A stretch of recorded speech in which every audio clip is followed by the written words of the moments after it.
Assalamualaikum warahmatullahi wabarakatuh.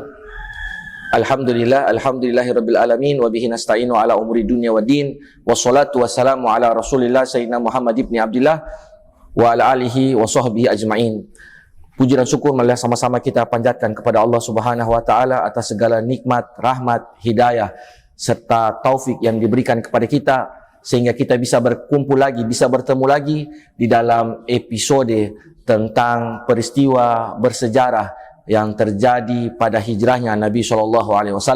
Dan pada pertemuan kali ini kita akan membahas tentang sejarah peristiwa yang terjadi pada tahun ke-6 Hijriah.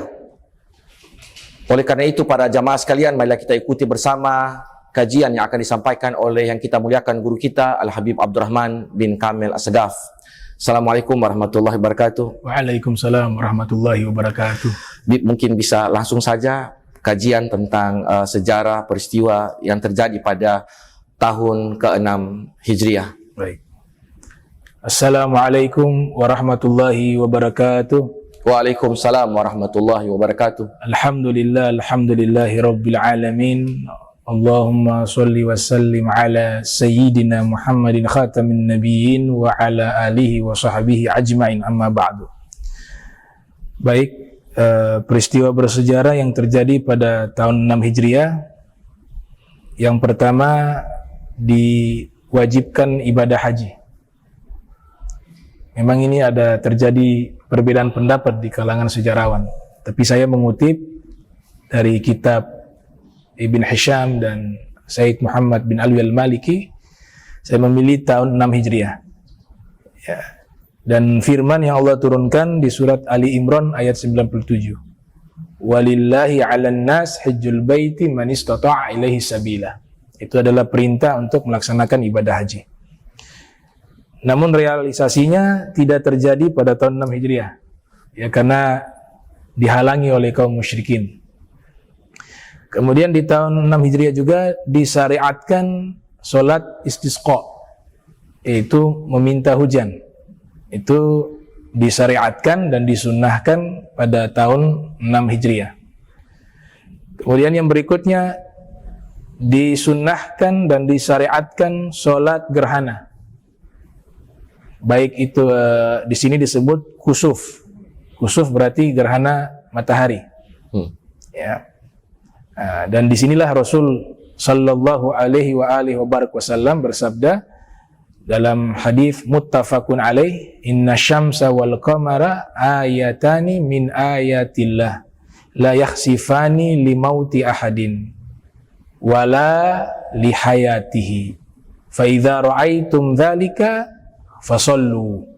Nabi mengatakan matahari dan bulan adalah tanda-tanda kebesarannya Allah.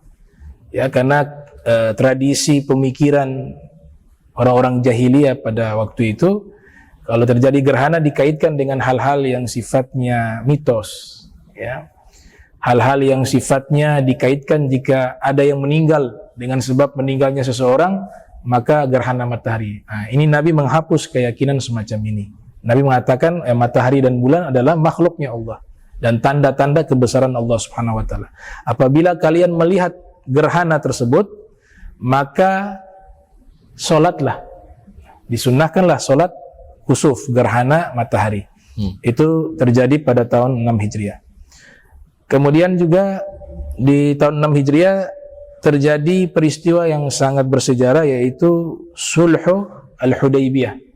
Nah, terjadi pada tahun 6 Hijriah, yaitu perjanjian damai antara kaum muslimin dengan orang-orang musyrikin.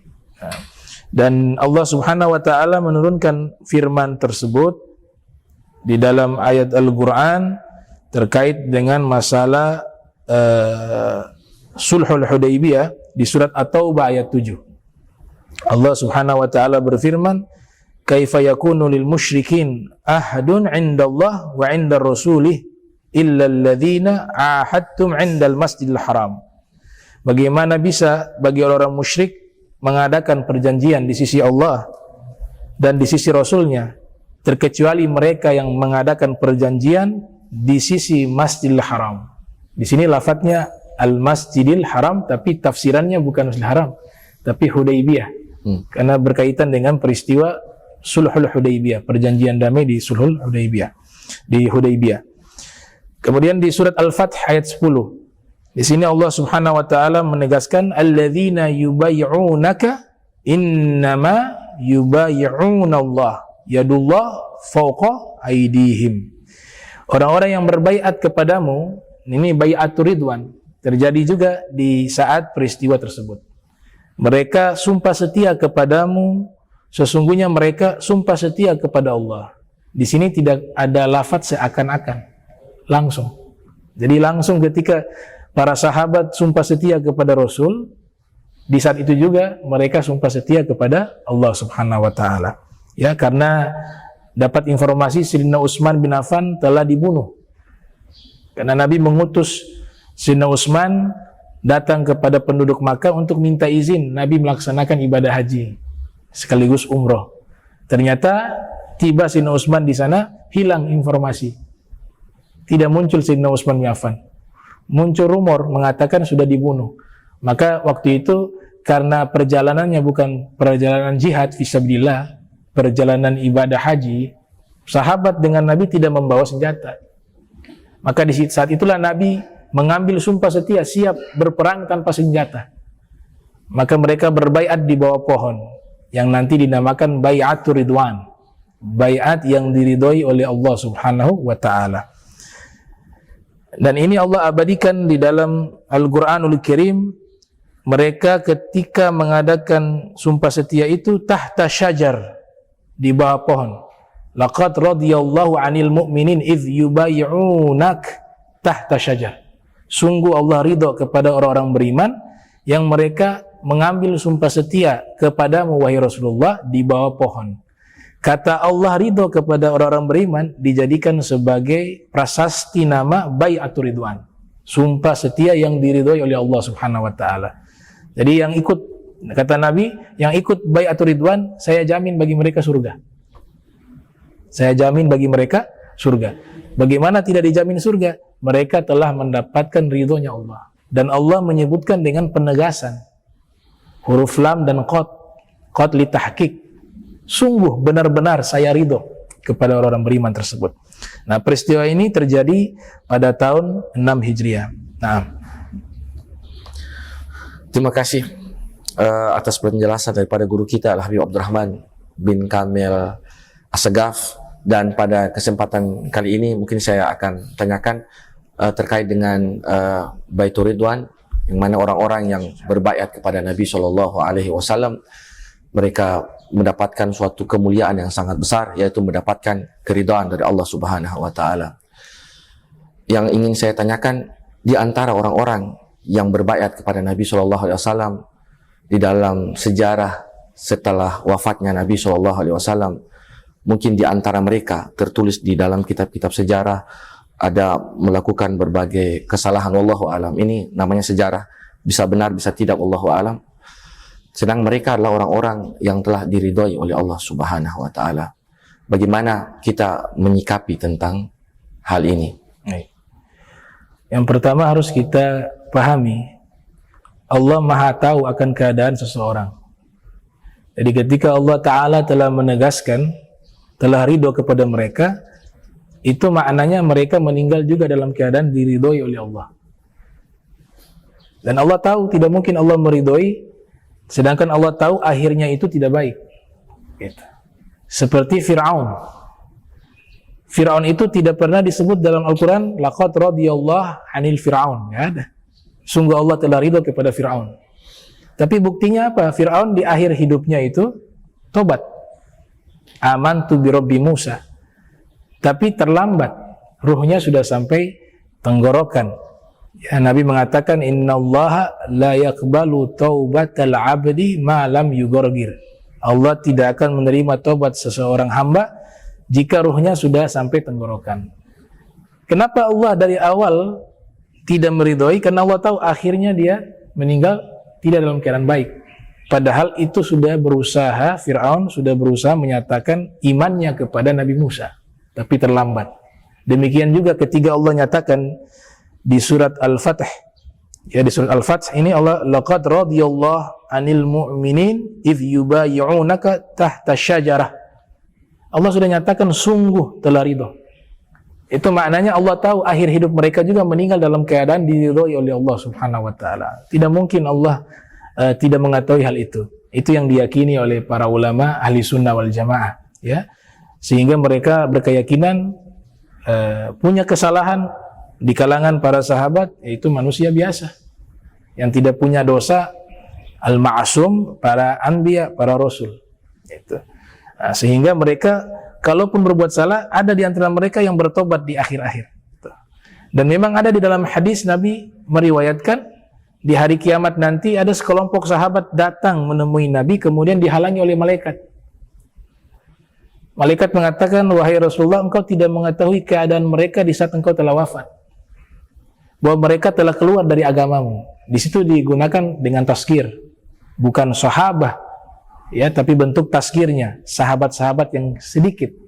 Dijelaskan oleh Al-Imam Ibnu Qutaybah dalam kitab Ta'wil Mukhtalafil Hadits, bahwa yang dimaksud beberapa orang sahabat yang dilarang mendapatkan minuman dari telaga Rasul dan mendapatkan syafaat Rasul adalah mereka-mereka yang awalnya beriman kepada Nabi, bahkan bersyahadat di hadapan Nabi, seperti nabi-nabi palsu. Musailam al-Kadzab itu bertemu dengan Nabi dengan beberapa kelompoknya. Mereka inilah yang dimaksud di situ. Ya. Karena Nabi waktu hidup tahunya mereka beriman. Ya. Setelah itu ternyata buat penyimpangan, mengaku sebagai nabi palsu, walaupun itu di masa Rasul. Ya, tapi banyak pengikutnya yang Islam kemudian keluar. Kemudian yang harus kita ingat juga, banyak juga yang murtad di zaman khilafah Sayyidina Abu Bakar Siddiq. Dan banyak dari antara mereka berbaiat kepada Nabi. Makna baiat di sini bukan baiat ridwan atau aqabah, tapi mereka datang menyatakan keislaman. Nabi kenal mereka sebagai sahabat. Ternyata setelah wafatnya Rasul, mereka murtad. Nah, itu yang dimaksud daripada hadis tersebut. Nah, kemudian ada yang saya ingin sampaikan. Di sini ada perdebatan di kalangan para ahlu lugat terkait tadi sulhul Hudaybiyah. Kita ketahui dalam ilmu bahasa Arab, ilmu nahu, kata alaihi itu selamanya alaihi. Tidak bisa dibaca alaihu. Ya. Jadi kalau alaihu itu keliru. Karena ada ya sukun, domir mutasilnya dibaca harus kasroh. Jadi rumusannya kalau domir mutasil itu dibaca kasroh, itu kalau sebelumnya ada huruf ya sukun atau kasroh. Nah, misalnya kalau kita fathah bisa lahu, jadi dhamma dia hunya. Tapi ketika dibaca kasroh, bihi, bukan bihu, bihi. Begitu juga kalau ada ya sukun, alaihi, bukan alaihu. Dulu waktu masih ta'lim sama salah satu guru tafsir kami namanya Prof. Dr. Qurtubi. Nah, uniknya beliau juga ngajar tafsir Qurtubi. Namanya Prof. Dr. Qurtubi, ngajarnya tafsir Qurtubi. Saya pernah bertanya kepada beliau terkait ayat tersebut, ya, di surat Al-Fath ayat 10. Di sini Allah Ta'ala berfirman menyatakan wa man aufa bima ahada alaihu Allah fasayu'tihi ajran azima. Fasayu'tihi ajra azima. Orang-orang yang menepati janji. Ini berkaitan dengan sulhul Hudaybiyah. Ada yang mengatakan mohon maaf, bukan sulhul Hudaybiyah, bai'atur ridwan. Bai'atur ridwan. Ya, bai'atur ridwan. Punya korelasi juga dengan sulhul Hudaybiyah karena dia satu rangkaian peristiwa yang sama. Gitu. Di sini dikatakan siapa yang menepati janjinya kepada Allah, maka Allah akan berikan padanya ganjaran yang sangat besar. Menggunakan kata alaihu. Saya bertanya kepada beliau. Nah, maka beliau menjawab, di sini ada dua alasan. Kan Al-Quran menggunakan bahasa yang fasih, tidak mungkin keliru. Alasan yang pertama, Allah Ta'ala sengaja mengfirmankan dengan keluar dari konteks rumusan ilmu bahasa Arab. Yang pertama, sengaja. Dengan tujuan agar kita umat Islam menjadikan bahwa bahasa Arab yang harus tunduk kepada firman Allah. Bukan firman Allah tunduk kepada kaidah bahasa Arab. Itu yang pertama. Karena Al-Quran kalamullah. Yang kedua, perjanjian ini sangat berat tanggung jawabnya di sisi Allah. Jadi bersaksi di hadapan Rasul dan di hadapan Allah. Ini kesaksian yang luar biasa. Baik itu Sulhul Hudaybiyah dan juga Bai'atur Ridwan. Karena dia satu perjanjian yang sangat besar tanggung jawabnya, maka dibacanya tidak boleh takhfif. Kalau alaihi itu bacaan ilmu tajwid ringan, alaihi. Tapi dibaca tafkhim, tebal, sehingga menegaskan makna ini berat. Alaihu, gitu. Nah, menunjukkan perjanjian ini tanggung jawabnya sangat berat. Nah, itu dijelaskan oleh Dr. Qurtubi. Nah. Terima kasih atas penjelasan antum tentang sejarah Nabi SAW pada tahun ke-5 Hijriah. Semoga kita bisa ketemu lagi, diberikan kesehatan oleh Allah Subhanahu wa taala untuk bisa melanjutkan pada episode berikutnya. Para pemirsa sekalian yang dirahmati oleh Allah Subhanahu wa taala, demikianlah penjelasan daripada guru kita Al-Habib Abdurrahman bin Kamil Assegaf. Banyak sekali hikmah yang bisa kita ambil, di antaranya bahwa para sahabat adalah mereka yang beriman kepada Allah dan Rasulnya, dan mereka meninggal di dalam keimanan kepada Allah dan Rasulnya, dan mereka telah mendapatkan keridhaan dari Allah Subhanahu wa taala. Oleh karena itu kita diwajibkan untuk selalu berprasangka baik kepada mereka. Apapun yang terjadi pada mereka, tidak pantas kita berkomentar yang negatif. Kita tidak tahu apa yang terjadi di situ yang sebenarnya. Yang kita lakukan adalah yang terbaik bagi kita adalah husnudzon, berprasangka baik kepada mereka semua. Dan juga pelajaran yang bisa kita ambil bahwa Allah Subhanahu wa taala sengaja di dalam Al-Quran mungkin keluar daripada kaidah dalam bahasa Arab. Itu menunjukkan bahwa Al-Quran tidak sepatutnya tunduk kepada kaidah, tetapi kaidah bahasa Arab, dan kita semua diwajibkan untuk tunduk kepada Al-Quran. Al-Quran tidak bisa kita kritisi. Al-Quran adalah merupakan firman Allah Subhanahu wa taala yang wajib untuk kita taati. Kami minta maaf kalau ada kekurangan di dalam bahasan pada hari ini. Wassalamualaikum warahmatullahi wabarakatuh.